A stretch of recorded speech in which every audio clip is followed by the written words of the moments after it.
Japan is shrinking. In 2024, the country recorded its lowest number of births ever. That's not just a statistic, it's a national alarm bell. Imagine entire towns where playgrounds have gone quiet, schools are closing due to lack of students, and the average age of a neighbor is 65. This isn't science fiction, it's real, and it's happening right now in the world's third largest economy. Once known for its post-war baby boom, economic miracles, and tech-driven hustle, Japan now faces a demographic crisis like no other. In the streets of Tokyo, it's common to see more elderly than children.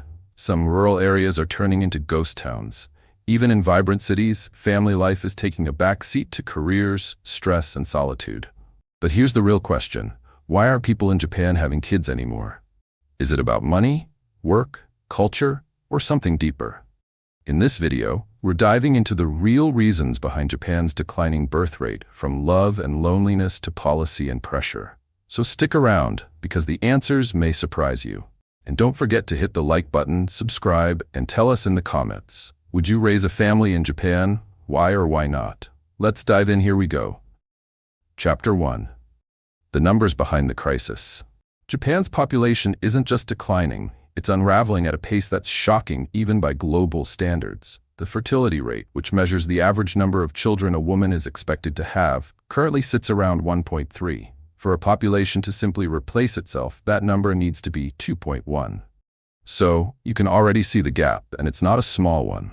Now imagine this. If nothing changes, Japan's population, currently around 124 million, is projected to shrink to under 90 million by 2050 and possibly below 75 million by the end of the century. That's like erasing the entire population of a major industrialized nation. This isn't just about numbers, it's about what those numbers mean. Schools are closing because there aren't enough children. Whole rural towns are becoming ghost-like with only elderly residents left, and for every baby born, there are nearly twice as many deaths. The country is literally aging in real time. In the cities, you'll see more walking sticks than strollers, more retirement homes than daycare centers. These aren't just trends, they're warnings. Visuals here are powerful. Shrinking population graphs, empty classrooms, quiet neighborhoods, and a rising median age that paints a stark future. The question now isn't whether Japan is shrinking, it's how far, how fast, and what happens next. Will Japan find a way to reverse this trend, or are we witnessing the slow transformation of a global powerhouse into a quiet shadow of its former self? Let me know what you think in the comments. Should other countries be worried too? Don't forget to like, subscribe, and share this video if you care about the future of our world's population. Chapter 2. Economic pressures. Japan's declining birth rate isn't just about personal choice, it's deeply rooted in economics. For many young Japanese couples, starting a family feels financially impossible. Let's start with the basics. The cost of living in cities like Tokyo or Osaka is sky high. Rent, transportation, food, everything adds up quickly. A small apartment alone can swallow up nearly half a monthly salary, leaving little room for childcare, savings, or even a second child. Then there's the work culture. Japan is known for its long hours and intense corporate expectations. Many workers leave home early and return late, with little time or energy left for relationships, let alone raising kids. Women in particular face a tough choice: career or family, rarely both. And with limited maternity leave support or affordable daycare, many choose to postpone or avoid parenthood entirely. On top of that, the traditional pressure on men to be sole providers adds more strain. With wages stagnating and job security becoming less reliable, many feel unready to take on the financial burden of a family. Even when couples want kids, they ask, where would we live? Who would take care of the baby while we work? Can we even afford it? These questions create real hesitation. Japan's birth rate problem isn't just cultural, it's economic. And unless these structural issues are addressed, no amount of encouragement will change the numbers. What do you think? Should the government do more to support working families? Let's talk in the comments. Chapter 3. Cultural and social norms. In Japan, culture plays a huge role in the birth rate decline, and it's more complex than just people choosing not to have kids. Start with marriage. In Japan, having children outside of marriage is still uncommon and culturally discouraged. But people are marrying later, if at all. Many in their 30s and even 40s remain single. not necessarily by choice, but because of economic stress, long work hours, or difficulty finding a partner who fits societal expectations. And those expectations? They're intense, especially for women.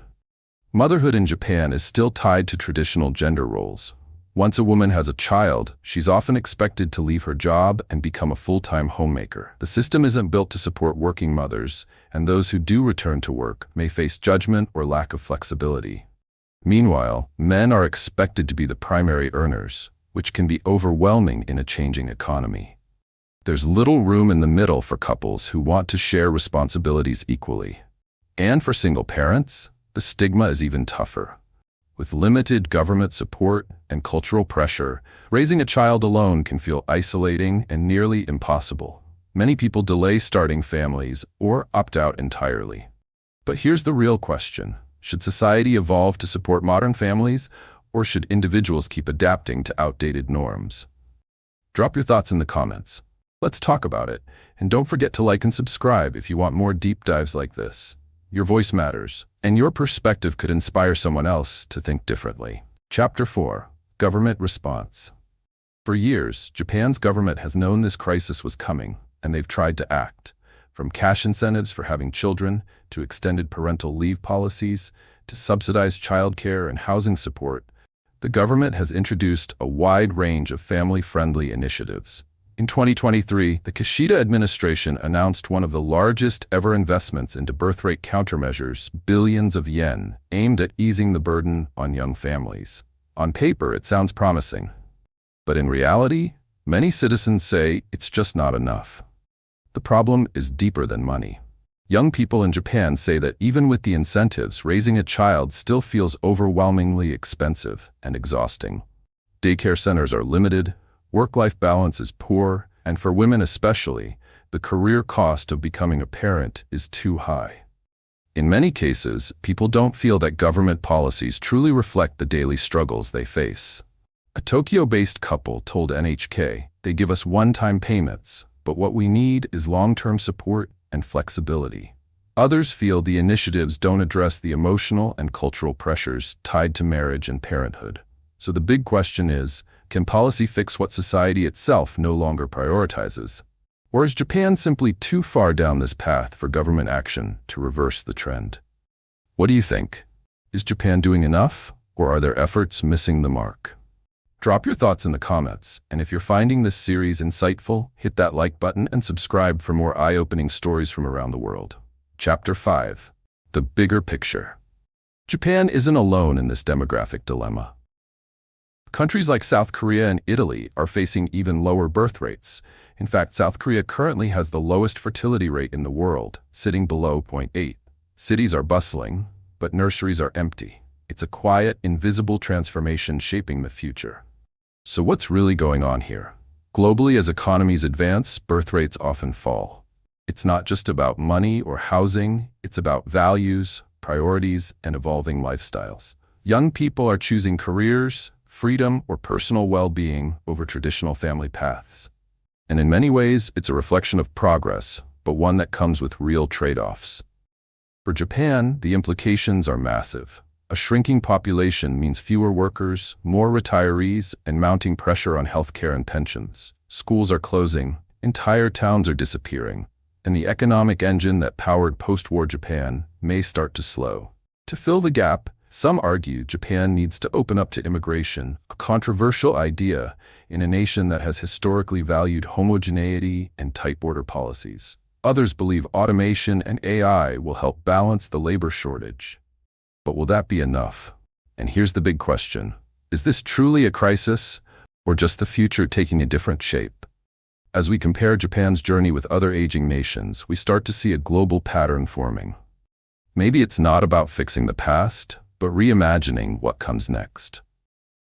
What do you think? Should societies fight to grow their populations or learn to thrive with fewer people? Let me know your thoughts in the comments. And if you've enjoyed this exploration, don't forget to like and subscribe. We've got more powerful stories on the way. Chapter 6. The Rise of Solo Living. One of the most striking shifts in Japan's social landscape is the growing number of people choosing to live alone, especially women. This isn't just about delaying marriage. It's about redefining what independence and happiness mean. The term parasite singles was once thrown around to criticize young adults living with their parents without marrying or settling down. But today, the narrative is changing. We're seeing a rise in what many call solo culture, where living alone is a conscious choice, not a fallback. For many in Japan, success and fulfillment no longer revolve around marriage and having children. Instead, personal freedom, career growth, and self-care take center stage. This shift challenges long-held cultural norms that linked adulthood with family life. But with freedom comes complexity. Solo living offers independence and flexibility, yet it can also bring loneliness and social isolation. The emotional impact is real. Some find joy in solitude, while others feel the sting of disconnection. Social media and trending conversations in Japan reflect this duality, with people openly discussing the pros and cons of going solo. Real stories emerge of women embracing solo life as empowerment, breaking away from traditional expectations. At the same time, many express concerns about aging alone or facing societal pressure to conform. So, what does this mean for Japan's future? Is the rise of solo living a natural evolution toward personal freedom, or does it signal deeper social challenges that need addressing? What's your take? Is solo living a positive trend reflecting modern independence, or a sign of a society losing its communal bonds? Drop your thoughts in the comments below, and if this topic resonates with you, don't forget to like and subscribe for more deep dives into Japan's changing culture. Chapter 7. The Future of Family in Japan. Japan's family landscape is shifting fast. With traditional models challenged by social changes and economic pressures, many wonder, what comes next? Could technology be the answer? Imagine AI companions offering emotional support or childcare robots helping busy parents juggle work and family life. Japan is already experimenting with these futuristic solutions, hoping to ease loneliness and childcare burdens. But can machines really replace human connection? Beyond technology, new family models are emerging. Some young people are exploring co-parenting arrangements or forming tight-knit urban communities where neighbors share the joys and challenges of raising children together. These alternatives reflect a growing desire to rethink family beyond the conventional nuclear unit. Meanwhile, Gen Z in Japan seems to be redefining what family means. For many, success no longer hinges on marriage or having children. Independence, personal fulfillment, and flexible lifestyles are becoming priorities. This generation's mindset could shape Japan's social fabric in ways older generations never imagined. So what does the future of family really look like in Japan? Will technology bridge the gap or widen it? Can new community models thrive in modern cities? And how will these changes influence the broader world, facing similar demographic shifts? Japan's story offers lessons for all of us, challenging how we think about family, support, and connection in an ever-changing society. What do you think? Could tech and new family models reshape the way we live and love? Drop your thoughts in the comments. Let's start a conversation about the future of family, not just in Japan, but everywhere. Let's quickly recap what we've explored. Japan's declining birth rate isn't just a number, it's tied deeply to economic pressures, cultural expectations, and changing lifestyles. From the high cost of living and demanding work culture to shifting views on marriage and family, many factors come into play. We've seen how government policies have struggled to keep up and how new family models and technology might shape the future. But the big question remains, can Japan turn this around? Is this decline reversible, or is it simply a new way of life unfolding? What lessons can other countries learn from Japan's experience? Now, I want to hear from you. Do you think Japan's situation can change? If you were in charge, what would you do differently to encourage families or support individuals? Drop your thoughts in the comments below. Let's get a meaningful conversation going. If you found this video insightful, don't forget to hit that like button, subscribe for more deep dives like this, and share with friends who'd find this topic fascinating. Thanks for watching, and see you in the next video.